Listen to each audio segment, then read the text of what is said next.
أعوذ بالله من الشيطان الرجيم.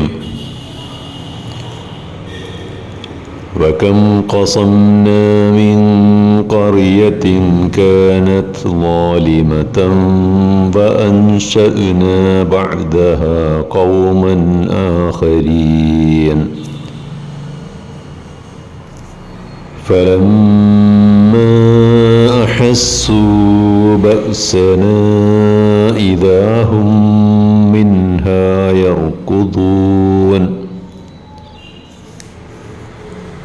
لا تركضوا وارجعوا إلى ما أترفتم فيه ومساكنكم لعلكم تسألون قالوا يا ويلنا إنا كنا ظالمين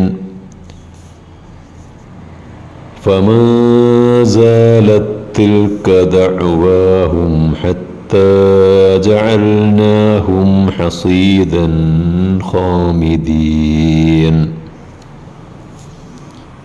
സൂറത്തുൽ അംബിയ 11 മുതൽ 15 വരെയുള്ള ആയത്തുകളാണ്. അധർമ്മവും അക്രമവും നിറഞ്ഞ എത്രയെത്ര നാടുകളെ നാം നശിപ്പിച്ചിട്ടുണ്ട്. അവർക്ക് ശേഷം മറ്റ് ജനങ്ങളെ നാം സൃഷ്ടിച്ചു. നമ്മുടെ ശിക്ഷ കണ്ടറിഞ്ഞപ്പോൾ അവരതിൽ നിന്നും കുതിച്ചു പായുകയായിരുന്നു. നിങ്ങൾ കുതറി ഓടേണ്ട, നിങ്ങൾ അനുഭവിച്ച സുഖഭോഗങ്ങളിലേക്കും മണിമന്ദിരങ്ങളിലേക്കും മടങ്ങിപ്പോരൂ, നിങ്ങൾ വിചാരണ ചെയ്യപ്പെടാം. അപ്പോൾ അവർ വിലപിക്കുകയാണ്, ആ നാശമേ, ഞങ്ങൾ അക്രമികൾ തന്നെയായിരുന്നു. നാം അവരെ കൊയ്തെടുത്ത കറ്റകൾ പോലെ ആക്കി തീർക്കോളം അവരങ്ങനെ വിലപിച്ചുകൊണ്ടേയിരുന്നു. വിശുദ്ധ ഖുർആനെയും പ്രവാചക ചര്യയെയും നിഷേധിക്കുകയും പരിഹസിക്കുകയും ചെയ്യുന്നവരെ താക്കീത് ചെയ്യുകയാണ് ഈ ആയത്തുകളിലൂടെ. നിങ്ങൾക്ക് മുമ്പ് കഴിഞ്ഞുപോയ സമൂഹങ്ങളിൽ പ്രവാചകന്മാരെ പരിഹസിക്കുകയും നിഷേധിക്കുകയും ചെയ്തിരുന്നവരുടെയൊക്കെ ഗതി എന്തായിരുന്നു എന്ന് നിങ്ങളൊന്ന് നോക്കുക. ഇന്ന് നിങ്ങൾ വലിയ അഹങ്കാരത്തോടെയും ധാർഷ്ട്യത്തോടെയും അള്ളാഹുവിൻ്റെ ശിക്ഷയ്ക്കു വേണ്ടി മുറവിളി കൂട്ടുന്നുണ്ടല്ലോ, വെല്ലുവിളിക്കുന്നുണ്ടല്ലോ. ചരിത്രത്തിൽ നശിപ്പിക്കപ്പെട്ട പല ജനതകളും ഇതേപോലെ ധാർഷ്ട്യത്തോടെ വെല്ലുവിളിച്ചവരായിരുന്നു ദൈവശിക്ഷയ്ക്ക് വേണ്ടിയിട്ട്. പക്ഷേ അള്ളാഹുവിൻ്റെ ശിക്ഷ, ആ ദൈവികമായ ശിക്ഷ വന്ന് ആപതിച്ചപ്പോൾ അവർക്ക് എങ്ങോട്ടും ഓടി രക്ഷപ്പെടാൻ കഴിഞ്ഞില്ല. ഒരു സമൂഹത്തിൻ്റെ നാശത്തിന് കാരണക്കാർ അതിലെ സുഖലോലുവരും ധിക്കാരികളായ അഹങ്കാരികളായ സമ്പന്നരുമാണെന്ന് സൂറത്തുൽ ഇസ്രായിൽ വിശദീകരിക്കുന്നുണ്ട്.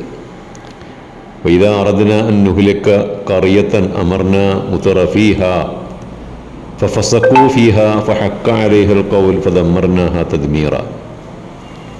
ഒരു നാടിനെ നാം നശിപ്പിക്കാൻ ഉദ്ദേശിച്ചാൽ അതിലെ സുഖലോലുവർക്ക് നാം നിർദ്ദേശം നൽകും.